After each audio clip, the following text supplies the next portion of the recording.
এই ভিউয়ার্স, আমি এখন রয়েছি যশোরের প্যারিস রোডে। আর যশোরের প্যারিস রোডে ছোটোখাটো অনেকগুলো ফাস্টফুডের দোকান রয়েছে, কিন্তু কোয়ান্টিটি এবং কোয়ালিটির দিক বিবেচনায় আমার কাছে এই ফুড ক্রাশকে একটু বেস্ট মনে হয়। কেননা এখানে রিজনেবল কিছু প্রাইসে এবং কোয়ালিটি এবং কোয়ান্টিটির দিক বিবেচনা করে কিছু ভালো ভালো আইটেম রয়েছে। আমি এই ফুড ক্রাশে 4-5টা আইটেম ট্রাই করেছি, সেইগুলো আপনাদের সাথে শেয়ার করতেছি। একটা হচ্ছে টার্কিশ চিকেন চাপ, 150 টাকা। মিট বক্স 200 টাকা। কড়াই চিজ পাস্তা 120 টাকা। চিকেন চিজ বার্গার হচ্ছে 80 টাকা।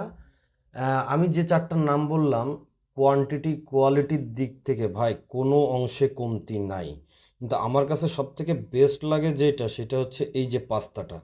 এই পাস্তাটা ইজিলি আপনারা দুইজন খেতে পারবেন 120 টাকায়। কড়াই চিজ পাস্তা, চিকেনও এনাফ দেই, চিজও এনাফ দেই, রিকমেন্ডেড ভাই। আমার কাছে তো ভাই অস্থির লাগে ভাই।